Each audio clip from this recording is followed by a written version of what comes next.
She handed a homeless man her credit card. No limit, no questions, 24 hours. What he bought made her sob on her bathroom floor at 3 a.m. But here's the thing. It wasn't expensive. It wasn't what you think. It cost less than your morning coffee. I'm about to tell you a story that happened 6 months ago in downtown Seattle. A story about Serena Castellano. Yes, that Castellano family. The ones with their name on hospital wings and museum galleries. The woman who could buy a small country if she wanted to, but she couldn't buy what she needed most. Love, trust. Someone who didn't see dollar signs when they looked at her. Therefore, she decided to run an experiment, a test. The kind of thing lonely rich people do when they've been betrayed one too many times, when their family treats them like a bank account. When their last 3 relationships ended with someone trying to steal from them, she was done. But loneliness. Loneliness makes you desperate. Makes you do things like drive to the worst part of the city with a black card in your pocket, looking for someone, anyone, to prove that good people still exist. That's when she saw him, Caleb, sitting on a corner, reading to his 6-year-old daughter from a library book so worn the pages were falling out. In the rain, with no umbrella, his jacket wrapped around the little girl while he shivered. Therefore, she made a decision that would either restore her faith in humanity or destroy what little hope she had left. But before I tell you what happened, before I show you the credit card statement that changed everything, I need you to do something for me. Hit that subscribe button right now, because if you don't, if you scroll past this story, you'll never know why an $8.99 purchase brought a billionaire to her knees. You'll never understand what he bought that was worth more than her entire fortune. And honestly, you'll miss the only love story this year that actually matters. Because what Caleb did with that credit card, nobody saw it coming, not even him. Let me take you back to that night. Serena Castellano sat in her penthouse office at 11 p.m. on a Tuesday. Floor-to-ceiling windows, city lights spreading out like scattered diamonds below. The kind of view people dream about. But she wasn't looking at the view. She was staring at her phone, at a text from her ex-boyfriend, David, the one she'd caught transferring money from her business account, the one who'd sworn he loved her for her, not the fortune. I only took what I deserved for putting up with you. That's what his text said. 3 years. 3 years she'd believed him, trusted him, let him into her life, her home, her heart.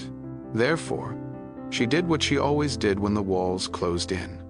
She went to her safe, not the one with jewelry or documents, the other one, the one with pictures, her mother's pictures, from before the money, before the empire.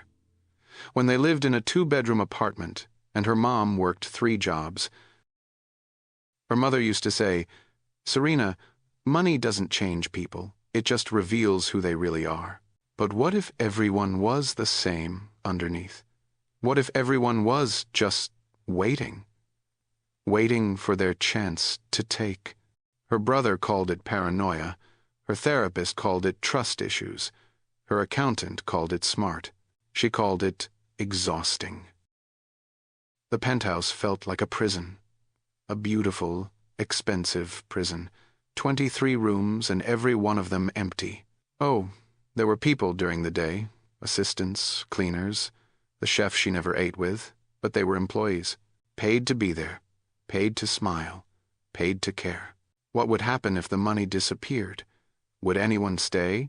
Would anyone even notice she was gone? That's when the idea hit her.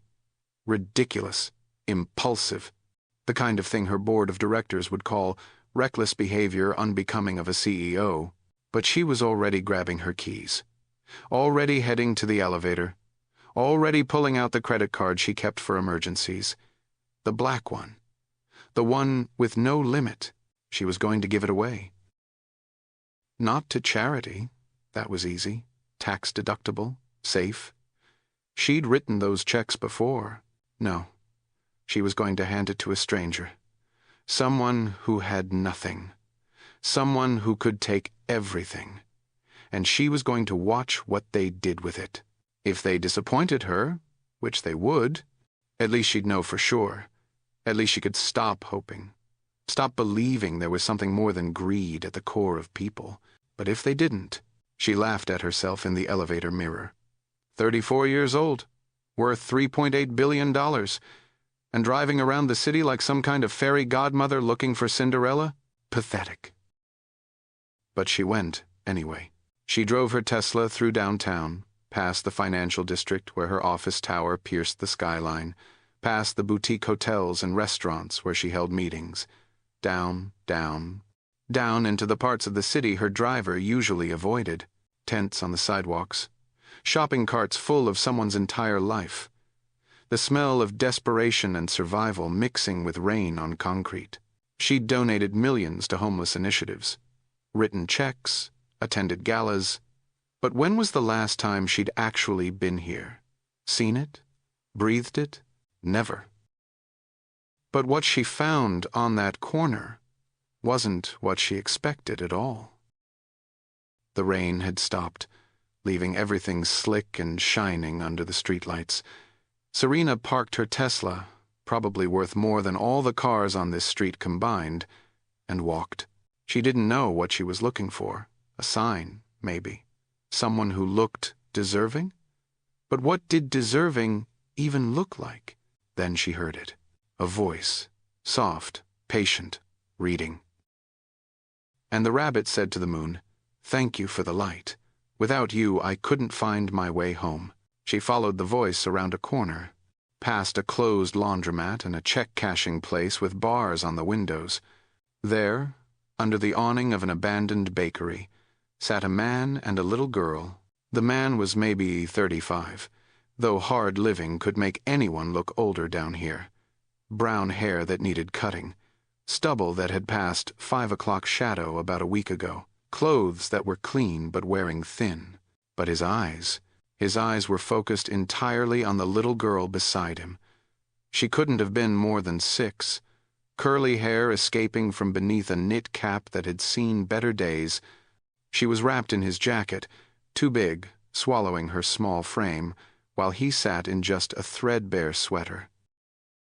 He was reading from a library book. The cover was held on with duct tape, pages yellowed and soft from countless readings. The little girl, Ruby, he called her, had her head on his shoulder. Her eyes were fighting sleep, but she was holding on to every word. "Read it again, Daddy. Tomorrow night, sweetheart. We need to find somewhere dry to sleep. Can we go back to the shelter? It's full tonight. But we'll be okay. We're always okay. Right? Right." The way she said it. Like she believed him completely. Like he was her whole world, and as long as he said they were okay, they were.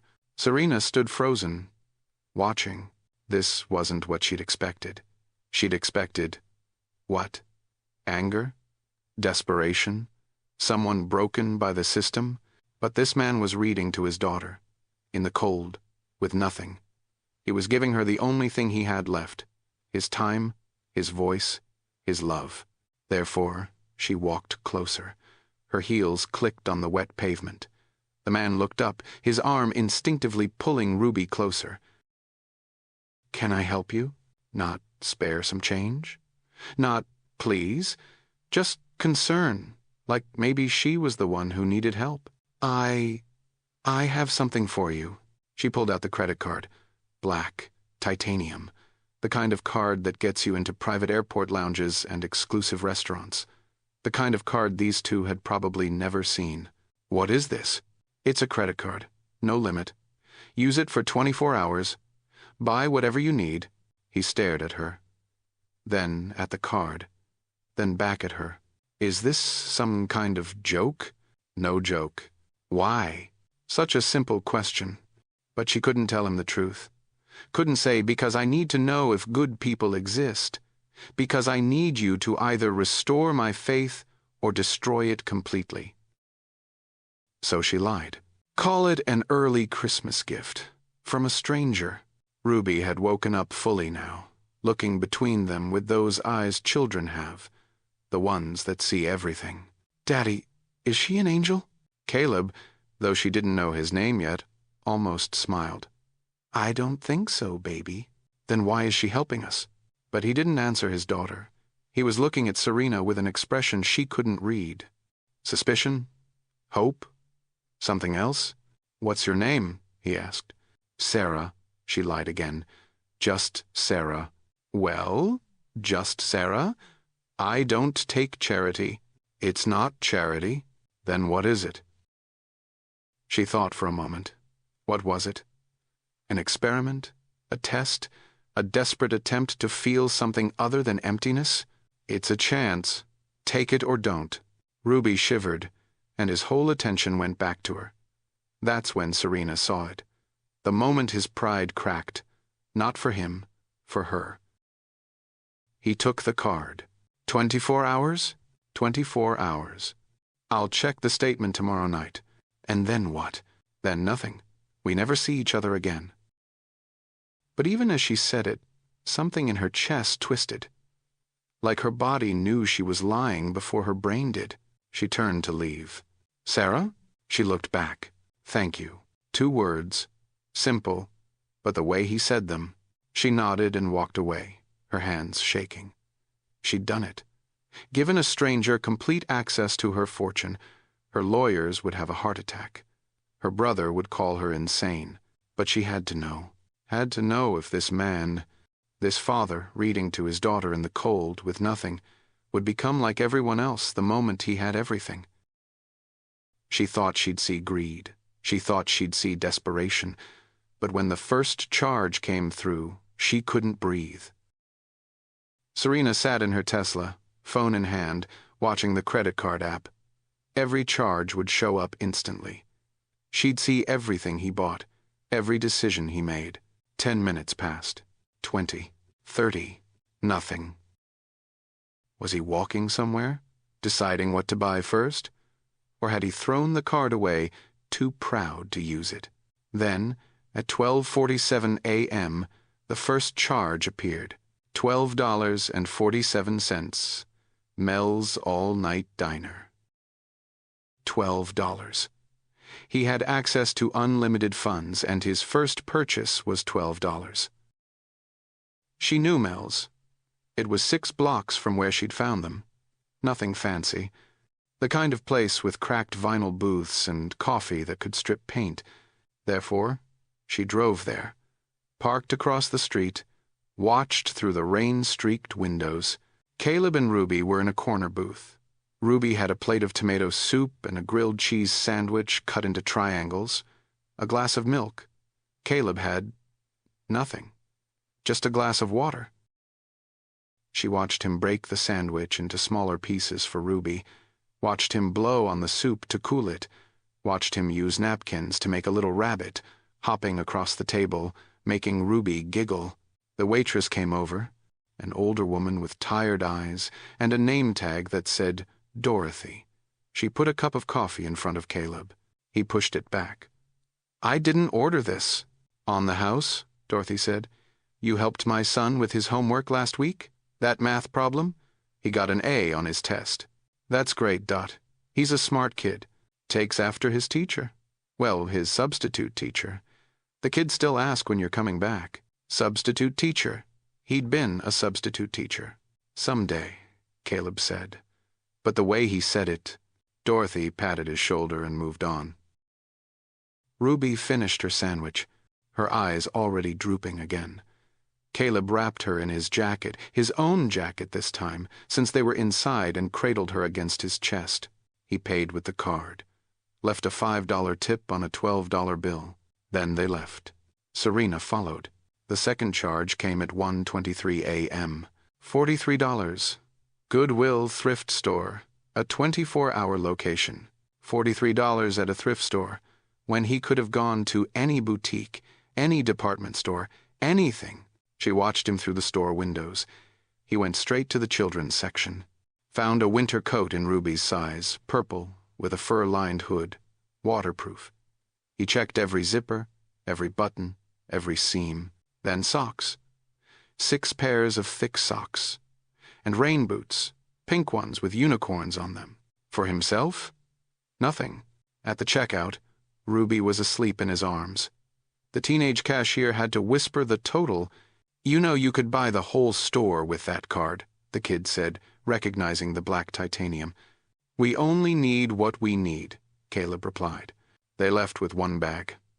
One small bag. Serena's chest felt tight. This wasn't what people did with unlimited money. This wasn't what anyone times did. But then the third charge came through, and everything changed. $230. Food Mart, wholesale. $230. Finally, a real purchase. He was human, after all. He'd probably bought electronics or... No. She pulled up to Food Mart and watched him loading a shopping cart. But not with steaks or luxury items. Rice. 20-pound bags of rice, beans, canned vegetables, pasta, peanut butter. The kind of food that lasts, that feeds many, that stretches. Ruby was in the cart seat, wearing her new purple coat even though they were inside, playing with a small stuffed rabbit he must have had in his pocket. "Daddy, why so much food?" "It's not all for us, baby." "Who's it for?" "Friends who need it." "We have friends?" The innocence of the question broke Serena's heart. "We have lots of friends. They just don't know it yet." He paid, loaded the cart, and started walking. Not to a car, he didn't have one. Not to a storage unit, but down the street, in the rain, pushing a shopping cart full of groceries with his daughter walking beside him in her new unicorn boots, holding his hand. Serena followed at a distance. Where was he taking $230 worth of food at 2 a.m.? She told herself to stop watching, to wait for the statement like she'd planned, until she saw where he went next, and everything she thought she knew about people shattered. The harbor light shelter sat like a glowing beacon on the dark street. Even at 2 a.m., lights were on. Someone was always awake here, always needing, always helping. Caleb pushed the cart to the back entrance, knocked 3 times. A man opened the door, 50s, beard, wearing a volunteer apron over his clothes. "Caleb, what are you doing here? It's the middle of the night." "Food delivery, Tom." "You didn't have to. How did you even—" But Tom stopped talking when he saw the cart. His eyes went wide. "Where did this come from?" "Someone gave me a gift. I'm sharing it." That's all he said. "Someone gave me a gift. I'm sharing it." Tom helped him unload. Box after box, bag after bag. Ruby sat on the steps, playing with her rabbit, singing a little song about stars. But then more people came. Kitchen staff, other volunteers, and every single one of them knew Caleb. "Mr. C, you're back!" "Caleb, we missed you at dinner service." "Is this Ruby? She's gotten so big." They knew him. They all knew him. A woman came out, the shelter director based on her badge. She took one look at the groceries, and her eyes filled with tears. "Caleb, you can't keep doing this." "Doing what?" "Giving when you have nothing to give." "I have everything I need, Maria." "You're sleeping on the streets." "We're managing." Maria knelt down to Ruby's level. "Sweetheart, are you hungry?" Ruby shook her head. "Daddy got me grilled cheese." Maria looked up at Caleb. "You bought her dinner and then bought food for us?" "She needed to eat first." "What about you? When did you eat?" He didn't answer. Maria stood, and Serena could see the struggle on her face, the desire to help warring with respect for his pride. "At least stay the night. We have one bed left. Give it to someone who needs it." "You need it. Someone needs it more." But Maria wasn't done. "The position is still open, you know. Kitchen coordinator. It's yours whenever you want it." "I can't take Ruby to work every day." "We'll figure it out. We always do." Caleb hefted the last bag of rice onto the shelf. "Someday, Maria, when things are more stable, Things won't get stable until you let people help you. But he just smiled, this sad, gentle smile, and took Ruby's hand. Thank you for everything. They left. Back into the night. Into the cold. Serena sat in her car, tears streaming down her face. She'd been wrong. So wrong. She thought everyone was selfish at their core, that given the chance, everyone would take and take and take. But this man, he had nothing and gave everything. Had access to unlimited funds and bought groceries for a shelter, could have bought himself a coat but made sure his daughter was warm instead. Comment right now if you would have done the same thing. If you had nothing, absolutely nothing, and someone handed you unlimited money, would your first thought be feeding others? Or would you feed yourself first? Be honest, because I need to know she was not the only one who's humbled by this man's choices. She followed them to a 24-hour laundromat where they settled in the corner. Ruby curled up on the bench, using her father's lap as a pillow. He covered her with his jacket and pulled out that worn library book again, reading to her, even though she was asleep. His voice soft, rhythmic, like a lullaby, and the rabbit said to the moon, "Thank you for the light. Without you, I couldn't find my way home." Serena watched from her car. This man had turned a laundromat into a bedroom, made a bench feel safe, transformed nothing into everything through sheer force of love. Her phone buzzed. Another charge, $8.99. Bookworld. A bookstore, at 3 a.m., but Bookworld wasn't open at 3 a.m. Online. He'd bought something online. $9. After all that, his last purchase of the night was $9. She could have left then. Could have driven home, waited for morning, checked the final statement like she'd planned. But she couldn't move. Couldn't stop watching this man who'd just shattered every cynical bone in her body. And then she made a decision. One that would change everything. She got out of her car. She should have walked away then, taken her card back. But she made a choice that night that would change both of their lives forever. The laundromat smelled like detergent and exhaustion. Those fluorescent lights that make everyone look sick, the kind of place you only go when you have no other choice. Caleb looked up when she walked in. His hand immediately went to Ruby, protective, always protective. "Sarah, what are you doing here?" "I couldn't sleep." "True, but not the whole truth." "Are you following us?" "Also true, but she couldn't admit that either." Can I sit?" He studied her for a long moment, then nodded to the bench across from them. Ruby stirred but didn't wake. He adjusted his jacket around her, and Serena saw his hands. Calloused, scarred, working hands, but gentle, so gentle. "She's beautiful," Serena said. "She looks like her mother." The way he said it. Present tense pain, fresh grief. How long? 2 years. Complications during birth that the doctors missed by the time they caught it.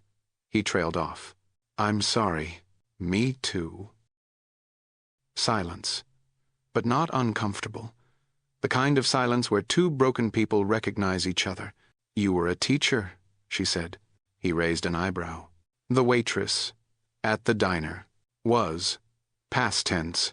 Can't teach when you don't have an address, can't get an address without a job, can't get a job without clean clothes and a shower. Round and round we go." "But you're still teaching. That boy, the waitress's son. Math is math. Doesn't matter where you learn it. You could have bought yourself clothes tonight, with the card. Ruby needed a coat more. You could have bought yourself food. I ate yesterday. Yesterday. You could have kept the groceries. We can't eat $230 worth of food before it goes bad. Always an answer. Always logic. Never admitting to the kindness of it. She pushed harder.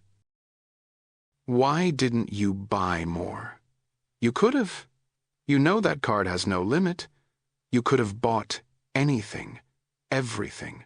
He looked at her then, really looked at her, and she felt exposed, like he could see through Sarah to Serena underneath. I bought what we needed. That's all? What else is there? Such a simple question, but it broke something in her, because she'd bought everything else, everything beyond need, and none of it had filled the hole in her chest. I'm not who you think I am, she said suddenly. He almost smiled. I know. Her heart stopped. You know?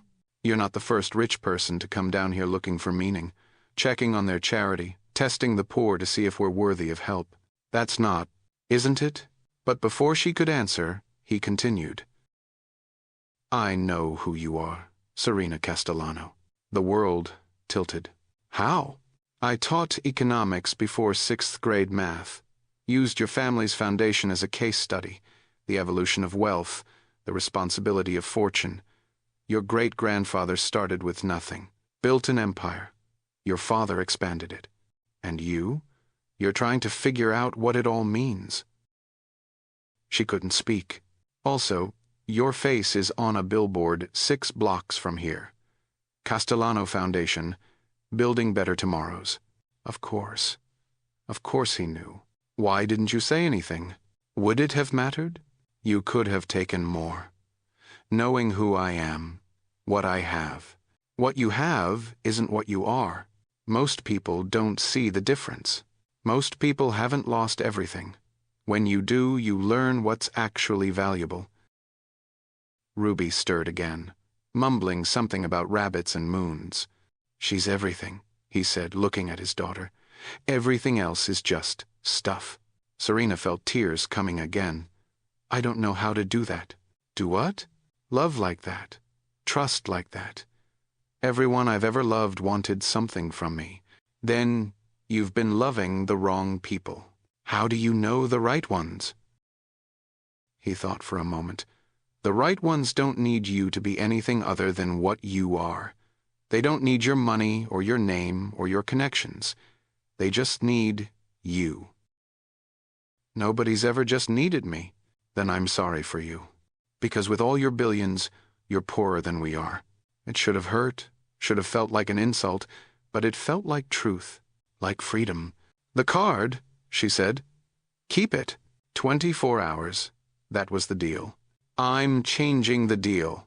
I don't want your pity. It's not pity. Then what is it? She thought about his question. What was it? Hope, she finally said. It's hope. She expected anger, judgment. What he said instead broke every wall she'd ever built.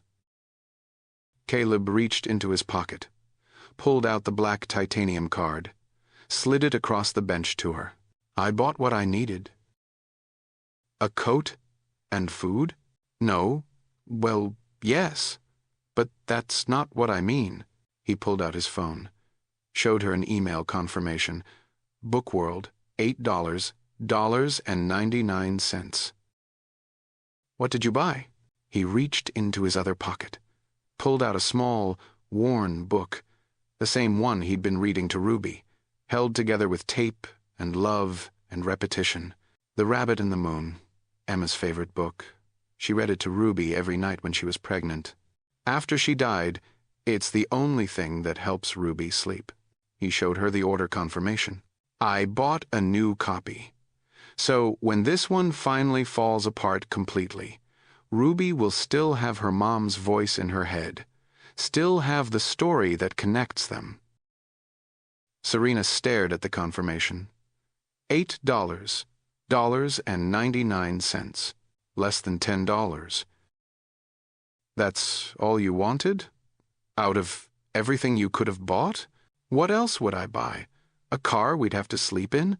Clothes that would get stolen? A hotel room for one night before we're back on the streets? He looked at Ruby again. The book will last. The memory will last.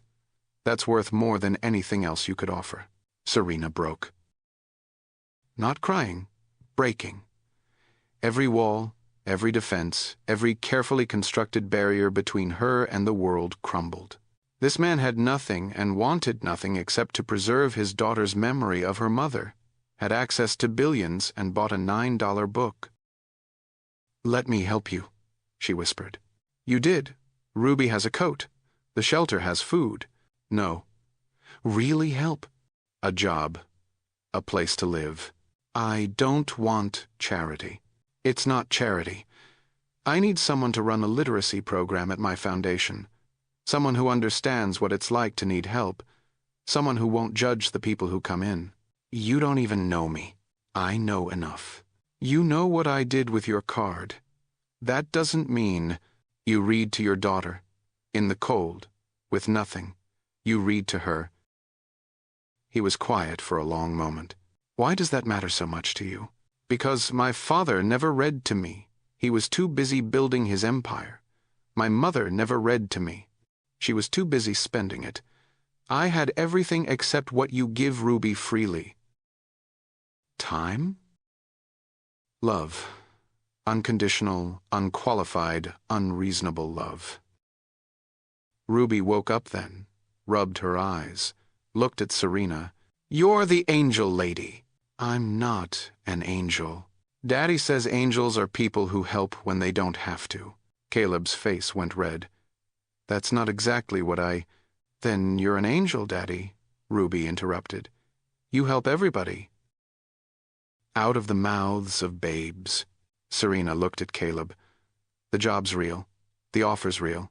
No strings, no conditions. Just think about it." She stood to leave.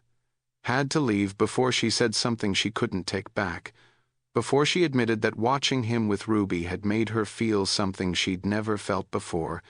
"Serena," she turned back. "Why did you really come down here tonight? With the card?" She could lie, make up another story, but he'd been nothing but honest with her. "I was lonely. So lonely I couldn't breathe. I needed to know if there were still good people in the world, if connection without transaction was possible, and you bought a $9 book that's worth more than everything I own. That doesn't make sense. It does to me." She left then, walked out into the pre-dawn darkness, but not alone, not anymore, because now she knew they existed people who loved without agenda, who gave without expectation, who had nothing and offered everything. Subscribe right now if you need to know what happens next, because I haven't told you the best part, the part where 6 months later, everything changes. The part where that $9 book becomes the foundation of something beautiful. Don't let this story disappear into your feed. Hit subscribe, hit the bell, because some stories deserve to be remembered. The sun was rising when she got home. Her penthouse didn't feel like a prison anymore. It felt like potential, like she could fill those empty rooms with something real. She pulled up the job posting for the literacy coordinator position, edited it, added a line, "Must understand that stories can save lives." Then she waited. 3 days passed. 4, 5. On the 6th day, her assistant knocked. "There's a man here about the literacy position. He doesn't have a resume, but he says you're expecting him."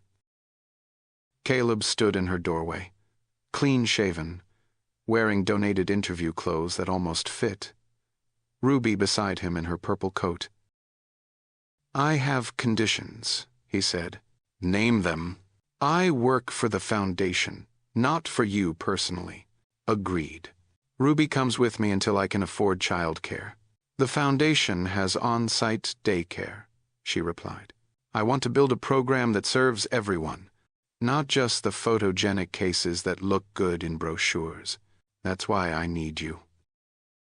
"And," he hesitated. "And this isn't about us. Whatever this is," he gestured between them, "I can't be your project, your redemption story. If something happens between us, it happens, but not because you feel sorry for me, not because you need to save someone.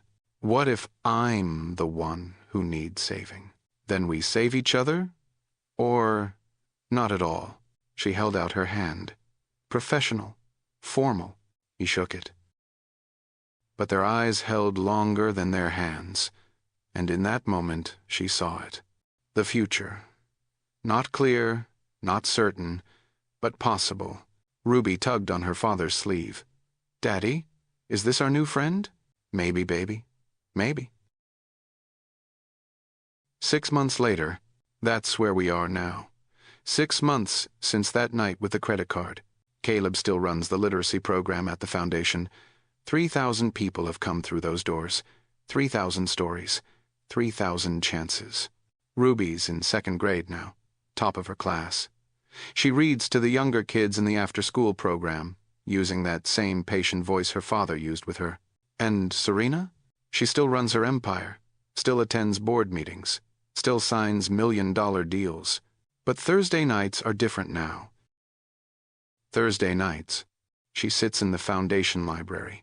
Ruby, between her and Caleb, they read together, sometimes The Rabbit in the Moon, sometimes new stories. Sometimes Ruby reads to them, proud and confident. They're not together. Not exactly. Not yet. It's more complicated than that. More delicate. Because Caleb was right. This can't be about saving each other. Can't be about guilt or pity or redemption. It has to be about choice. Every Thursday, they choose to show up. Choose to sit together. Choose to let whatever this is grow at its own pace. Sometimes their hands touch when they turn the pages. Sometimes their eyes meet over Ruby's head. Sometimes Serena stays after Ruby falls asleep, and they talk about books, about dreams, about the strange journey that brought them here. "Do you ever wonder," she asked him last week, "what would have happened if you'd said no, if you hadn't taken the card? Every day. And then I remember that Ruby has a coat, the shelter has food, and I know you. Not I met you. Not I work for you. I know you." Present tense, ongoing, a door still opening. Serena kept the credit card statement from that night, framed it. It sits on her desk where deals worth billions cross every day. 4 charges, less than $300 total. But it reminds her that value isn't about amount. It's about impact. Ruby asked her once, "Are you my dad's girlfriend?" Serena didn't know how to answer. Caleb saved her. "She's our friend, baby. Our good friend. But maybe more someday? Kids. They see everything." "Maybe," Caleb said, looking at Serena. "Someday." Someday. That's where this story sits. In someday, in maybe. In the space between what was and what could be. Because real love, the kind that lasts, the kind that matters, doesn't happen in a night, or a month, or even 6 months. It happens in moments. In Thursday nights at the library. In conversations over coffee after the literacy program. In the way Caleb's eyes light up when he talks about his students. In the way Serena's walls come down, brick by brick, word by word. In the way Ruby draws pictures of the 3 of them together, labeled "My Family?" with a question mark she's too young to understand but old enough to hope for. They're not there yet, but they're walking toward it, step by step, story by story. So I'll leave you with this. Love isn't always a lightning strike. Sometimes it's a library book, a purple coat, a grilled cheese sandwich cut into triangles. Sometimes it's having everything and choosing to need nothing. Sometimes it's having nothing and choosing to give everything. And sometimes it's a billionaire and a homeless single dad sitting in a library, reading to a little girl, discovering that the most valuable things in life can't be bought. They can only be given, freely, completely, one Thursday at a time. Where will they be 6 months from now? A year? I don't know. They don't know. But they'll be together. In whatever form that takes. Whatever shape love decides to make. Because that $9 book taught them both the same lesson. The best stories The ones that really matter. They don't really end. They just keep going, page by page, chapter by chapter, Thursday by Thursday, until maybe becomes yes, until someday becomes today, until 3 broken people become something whole, something worth more than all the credit cards in the world, something like family. Not yet, but someday, maybe. And that's enough. For now, that's enough. Let me know what you think in the comments below. I really want to hear your take on this one. And if this story moved you, if you felt even a glimpse of truth in their pain, please take a moment to like this video. It helps more people like you discover stories that remind us what it means to feel. Don't forget to subscribe, because the next story might just be the one that stays with you forever. This was Obsidian Romance.